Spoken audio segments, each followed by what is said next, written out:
नमस्कार, मैं हूं आपके साथ विभा उपाध्याय और अपना बिहार के इस बुलेटिन में आपका बहुत स्वागत। बड़ी खबर इस वक्त कोरोना से जुड़ी हुई, जिसमें बिहार में 97 नए कोरोना पॉजिटिव मरीज सामने आए हैं। आज मरीजों का आंकड़ा अब इस तरह बढ़कर 6043 तक पहुंच चुका है। अब तक 34 लोगों ने संक्रमण की वजह से अपनी जान गंवाई है। 6043 तक अभी आंकड़ा पहुंचता हुआ, और सिर्फ अगर आज की बात की जाए तो संक्रमित मरीजों की संख्या जिस तरीके से लगातार बढ़ती हुई, इसमें प्रवासी मजदूरों की संख्या सबसे ज्यादा है और आज 97 नए मामले सामने आए हैं।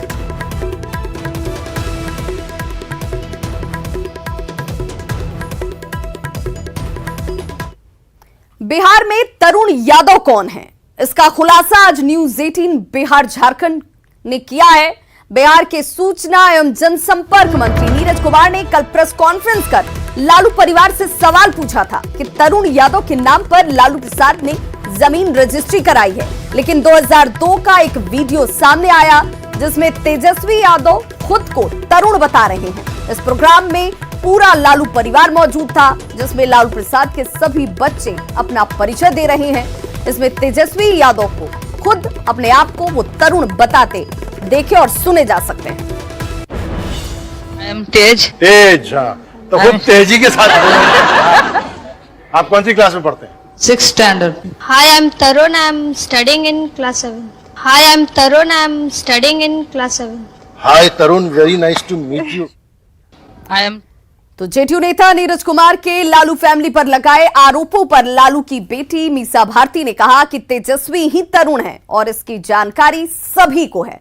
फोन पर न्यूज 18 को दी एक्सक्लूसिव जानकारी में मीसा ने कहा कि इस आरोप में कोई दम नहीं, क्योंकि तेजस्वी का नाम ही तरुण यादव है। ये प्रश्न परिवार आपने देखा उसके जन्मदिन पे जेडीयू के तरफ से या बीजेपी के तरफ से या शरारती तत्वों की तरफ से किस तरह से पटना की सड़कों पे इन लोगों ने हमारी प्रॉपर्टी का बैनर लगाया। अरे क्या दिखा रहे हो? हमारी दी हुई चीज, हमारा इंफॉर्मेशन दिया हुआ जो हम आईटी में इनकम टैक्स रिटर्न में फाइल करते हैं, जो हम इलेक्शन एफिडेविट में फाइल करते हैं, उसको उठा के तुम जनता के सामने तमाशा बना रहे हो। तुम्हारी प्रॉपर्टी, तुम्हारे नाजायज बच्चे, ये हम सवाल करें?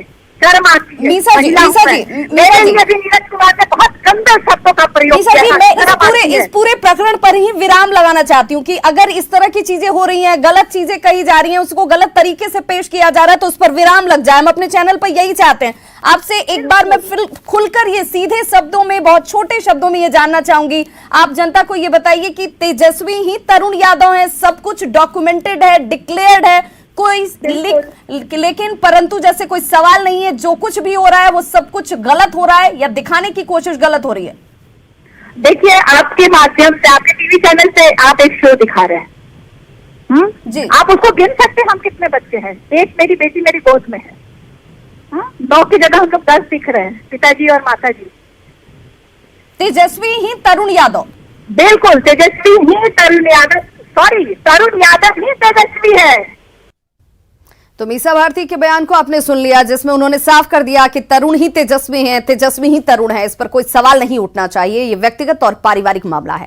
हालांकि बिहार के सूचना एवं जनसंपर्क मंत्री नीरज कुमार अपनी बातों पर अडिग हैं। न्यूज 18 से खास बातचीत में उन्होंने कहा कि इसे लेकर जो कागजात दिखाए गए हैं उसी की बात वो कर रहे हैं। कहाँ हलफनामा? जब जमीन का अपने अद्यतन रिकॉर्ड ही नहीं बनवाया, कहाँ हलफनामा? एफिडेविट कहाँ है वो? भाई ये रजिस्ट्री ऑफिस का दस्तावेज है, ये दस्तावेज है, इसमें लिखा हुआ है तेज प्रताप यादव, तरुण कुमार यादव, फादर्स नेम यही लिखा हुआ है। तो ये कहाँ दस्तावेज? भाई हम लोग का भी निकनेम है ना घर का, हमारा भी घर का निकनेम है, तो स्वाभाविक है हर घर में निकनेम होता है। लेकिन अगर किसी का नामांतरण कराना होता है, क्या प्रक्रिया है? उसके लिए एडवर्टीजमेंट हम लोग देते हैं, उसके लिए एफिडेविट करवाते हैं, करवाए होंगे ना। अगर जमीन आपने लिया तो ये जमीन अगर आप कह रहे हैं निक नेम के नाम पर है, तो उस जमीन का आप ये ट्रांसफर कराइएगा ना, जो सही नाम है, उसके लिए दस्तावेज दीजिएगा ना आप, कि नहीं दीजिएगा? आखिर आप चाहते क्या है? मीसा भारती लगातार इस बात की सफाई दे रही हैं, तेजस्वी यादव गोल मोटल बात बोल रहे हैं इस पर। क्या तेजस्वी यादव से, मीसा भारती से कोई सवाल आप सीधे अगर आप जानना चाहते हो तो आप क्या जानना चाहते हैं? क्या जिस तरीके से नाम को लेकर जो सफाईनामा सामने आ रहा है, क्या इस दस्तावेज को लेकर, जिस पर आप आरोप लगा रहे, इस दस्तावेज को लेकर क्या सीधे तौर पे आप कहना चाहेंगे? असत्य न बोलें, एक असत्य बोलिएगा 100 असत्य बोलना पड़ेगा। सच को कबूल करिए कि ये गुनाह हो गया। ये फुलवरिया में जो अपने पैतृक गांव में जमीन का खेल किया तो ये गुनाह हुआ है, इसको कबूल तो कर लीजिए। क्या है इसमें तर्क कुतर्क में मत जाइए, जितने दूर तक जाइएगा फंसते चले जाइएगा। तो देखिए, आज तेजस्वी यादव भी सामने आए और इस मसले पर उन्होंने अपनी बात भी रखी। मंत्री नीरज कुमार के आरोपों पर उन्होंने कहा कि मुख्यमंत्री नीतीश कुमार को सब कुछ पता है, उनका नाम तरुण है, ये वो जानते हैं या नहीं जानते हैं, ये तमाम चीजें उनसे जरूर पूछी जानी चाहिए। एक छोटा सवाल कि क्या आपके बचपन का नाम तरुण कुमार यादव है? आप एक बात पूछिए ना, जो लोग सवाल पूछ रहे हैं वो काश नीतीश कुमार जी से जाके पूछ ले, जवाब मिल जाएगा। अरे भाई वो सामने आए ना, नीतीश जी को तो सब पता है। नीतीश जी आए और पूछे, बताएं किसी और के कंधे से बंदूक क्यों चलाना, और कौन क्या है नहीं है, अब हम लोगों को बार बार क्लैरिफाई करना पड़ेगा। लॉकडाउन के दौरान लाखों मजदूर बिहार लौटे हैं, लेकिन अब उनकी वापसी का सिलसिला भी शुरू हो गया है। बिहार में रोजगार नहीं मिलने की वजह से कामगार अब उन्हीं जगहों पर एक बार फिर से वापस लौट रहे हैं जहां वे पहले काम किया कर रहे थे। देखिए पटना एयरपोर्ट से हमारी ये रिपोर्ट। चलते बिहार में जो श्रमिक है वो लगातार लौट रहे थे, लेकिन अब जो बिहार के श्रमिक है जो दूसरे राज्यों में काम करते थे वो फिर से लौट रहे हैं उन राज्यों की तरफ, यानी कि रिवर्स माइग्रेशन जो है वो फिर से एक बार शुरू हुआ है। और सिर्फ ट्रेनों से और बसों से ही नहीं, अब विमानों से भी जो मजदूर है या जो कारपेंटर या इस तरह का जो काम करते हैं दूसरी जगह पर, वो यहाँ से जा रहे हैं। आप देखिए हम पटना एयरपोर्ट पे अभी मौजूद हैं और यहाँ पर ये दो युवक हैं, ये बेंगलोर में काम करते हैं और अब ये बेंगलोर जाने के लिए यहाँ पर पहुँचे। आप टीचर का काम करते हैं, कब से वहाँ पे रह के काम करते हैं? वो मैक्सिमम 1 साल से ज़्यादा दिन। तो जा रहे हैं अचानक से, अभी जहन लॉकडाउन है और दूसरी तरफ कोरोना का खतरा है, फिर भी आप लोग जा रहे हैं, क्या वजह है? वजह कुछ भी नहीं सर, क्योंकि गरीब आदमी, क्योंकि इसके लिए प्रॉब्लम रहता है, इसके वजह से हम लोग जा रहे थे। तो यहाँ पे रोजगार नहीं मिल पाए? रोजगार कुछ भी नहीं यहाँ पर, तो क्या करेंगे? कारपेंटरी वाला काम करते हैं। आप भी कारपेंटर का काम करते हैं? हाँ। तो क्या बिहार में इस तरह का काम नहीं मिल पाया, क्योंकि कोरोना के इस काल में आप लोग फिर से लौट रहे हैं अपने काम पे? उधर में नहीं मिलता है सर, बिहार में नहीं मिल पाया काम। कहाँ घर हुआ बिहार में? गौस नवादा जिला पड़ता है। नवादा जिला। तो आप लोग लौट रहे हैं, चूंकि रोजी रोटी का सवाल है इसलिए फिर से लौट रहे हैं? हाँ सर। तो ये तस्वीर है, आप देखिए किस तरह से जो रिवर्स माइग्रेशन है वो एक बार फिर से शुरू हुआ है।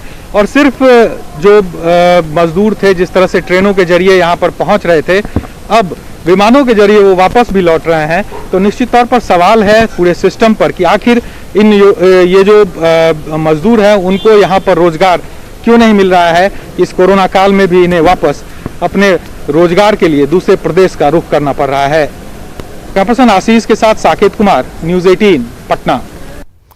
बिहार विधानसभा चुनाव के लिए सीएम नीतीश ने कार्यकर्ताओं को रोजाना 90-10 का फॉर्मूला सुझाया है उन्होंने। और इस 90-10 के फॉर्मूले को हम आपको बताते चलें। 90% समय का इस्तेमाल वो सरकार की उपलब्धियों को जनता तक बताने में खर्च करें, 10% समय का इस्तेमाल विपक्षी दलों की आलोचनाओं का जवाब देने में वो लगाएं। नीतीश कुमार पिछले 5 दिनों से पार्टी कार्यकर्ताओं के साथ 4 से 6 घंटे वीडियो कॉन्फ्रेंसिंग के जरिए वर्चुअल सम्मेलन करते हैं। वर्चुअल सम्मेलन का आज आखिरी दिन है और इस दौरान 90-10 के फॉर्मूले पर काम करने का नुस्खा देते हैं। नीतीश कुमार आज 5 जिलों के कार्यकर्ताओं को टिप्स दे रहे हैं, जिनमें अरवल, जहानाबाद, औरंगाबाद, गया और नवादा शामिल हैं। नीतीश कुमार के वर्चुअल सम्मेलन में कोरोना से लेकर विकास योजनाओं तक बात होती है, मगर खास तौर पर उनके निशाने पर लालू और राबड़ी राज का 15 साल होता है, जिसकी वो अक्सर अलग अलग तरीके से आलोचना करते रहे हैं। बिहार में इस साल अक्टूबर से नवंबर के बीच में विधानसभा चुनाव होने हैं और ऐसे में ये कार्यक्रम कार्यकर्ताओं के साथ डिजिटली जुड़ने का, जिसमें नीतीश कुमार की तरफ से टिप्स दिए जाते हुए।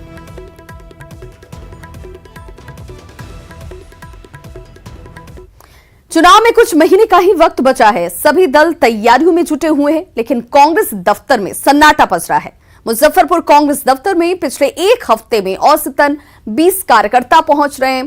पिछले 30 सालों में मुजफ्फरपुर में कांग्रेस का एक भी विधायक नहीं चुना गया है, लिहाजा संगठन थोड़ा कमजोर जरूर है।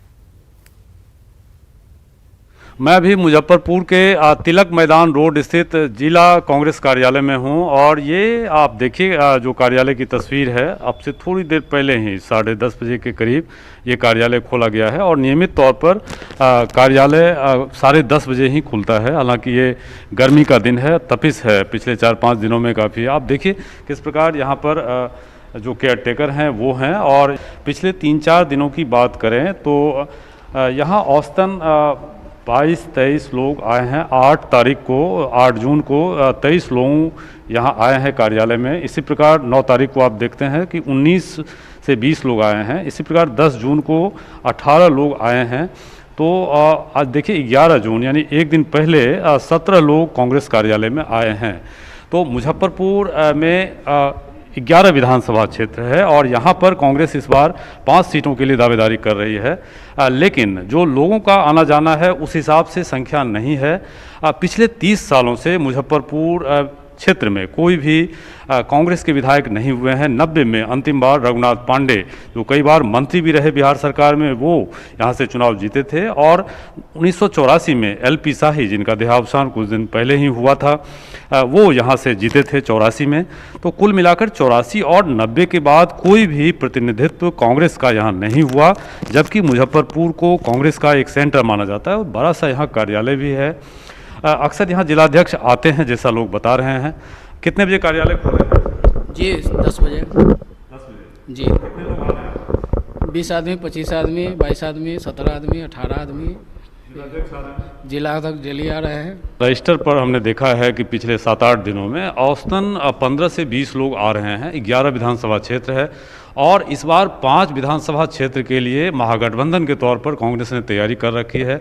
और पिछले 30 साल से कोई भी कांग्रेस का प्रतिनिधित्व इस क्षेत्र में नहीं हुआ है। ऐसे में कांग्रेस सांगठनिक तौर पर थोड़ी कमज़ोर अब भी दिख रही है, लेकिन कोरोना संकट और दूसरी वजहों से, जबकि चुनाव 3.5 महीने ही बीता है, कार्यालय में उस प्रकार की गहमागहमी फिलहाल मुजफ्फरपुर में दिखाई नहीं पड़ रही है। कैमरामैन संजीव के साथ प्रवीण ठाकुर, न्यूज़ 18 मुजफ्फरपुर।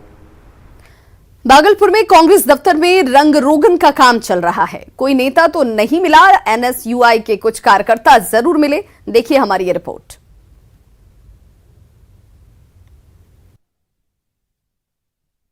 भागलपुर गंगा तट स्थित है जिला कांग्रेस कार्यालय। वर्षों पुराना यह कांग्रेस कार्यालय हम आपको दिखाते हैं। यह बरामदे का नज़ारा है, जहां पर जो है कुर्सी टेबल बाकायदा लगा हुआ है। चूँकि यह बिल्डिंग काफ़ी पुराना है। सामने में ही एक कमरा है जो शायद यहाँ जो है वो गोदाउन के रूप में है, जिसमें बड़े बड़े कांग्रेस नेताओं के कटआउट, बैनर, पोस्टर और चुनाव का प्रचार की जो सामग्री है वो सामग्री रखी हुई है।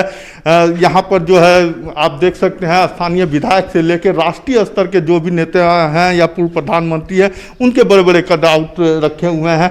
क्योंकि अभी जो है यहाँ रंग रोगन का काम चल रहा है, मरम्मती का काम चल रहा है बिल्डिंग का। विश्वविद्यालय उपाध्यक्ष है NSUI का।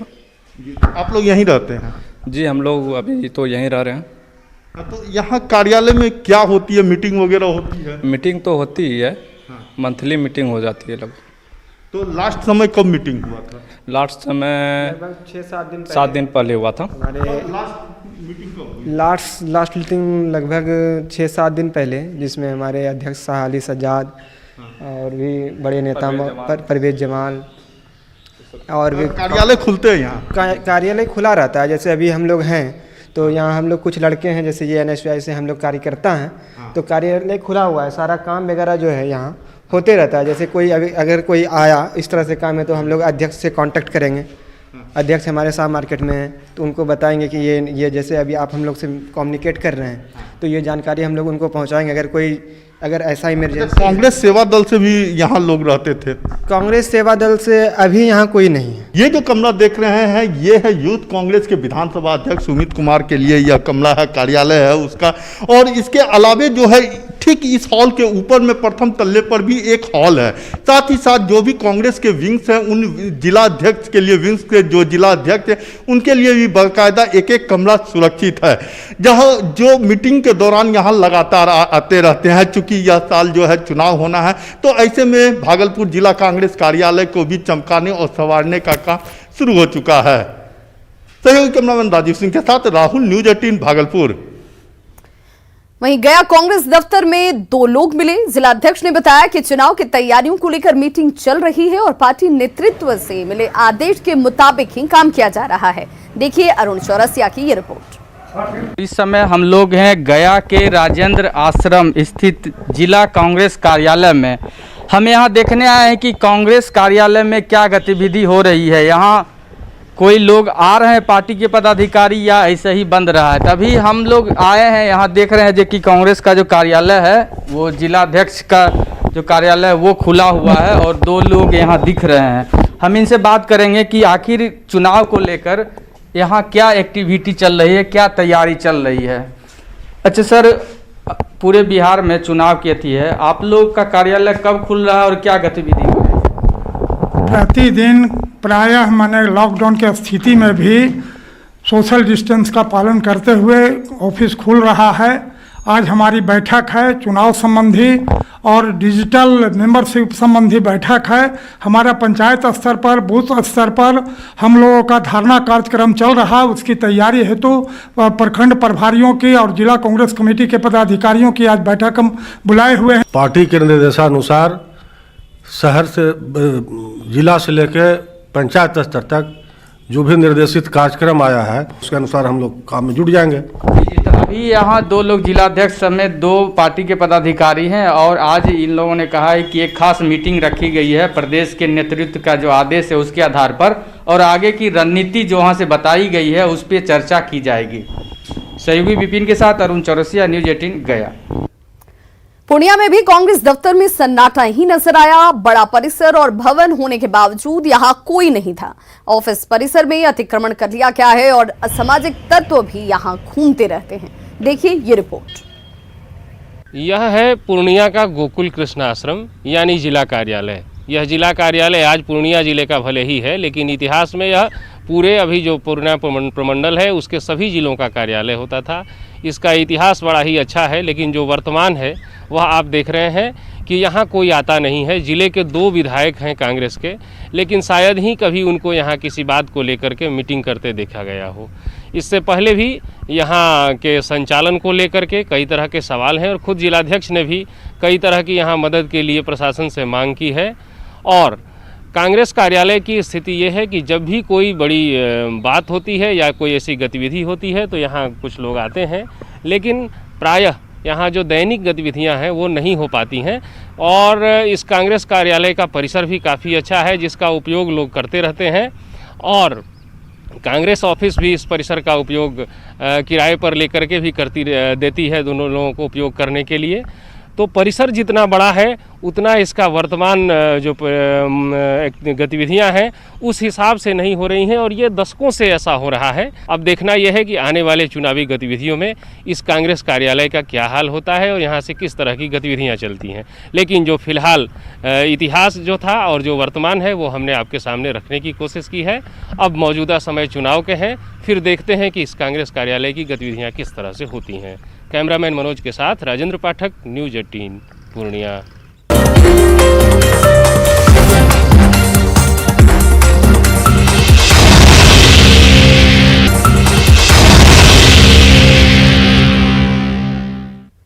सीतामढ़ी में नेपाल पुलिस की फायरिंग में भारत के एक नागरिक की मौत हो गई, जबकि 3 लोग जख्मी हुए हैं। बताया जा रहा है कि भारत के कुछ नागरिक भारतीय सीमा में घुस रहे थे, जिस पर विवाद हुआ और झड़प हुई और इस दौरान नेपाल पुलिस ने फायरिंग की, जिसमें एक शख्स की मौत हो गई और 3 लोग जख्मी हुए हैं।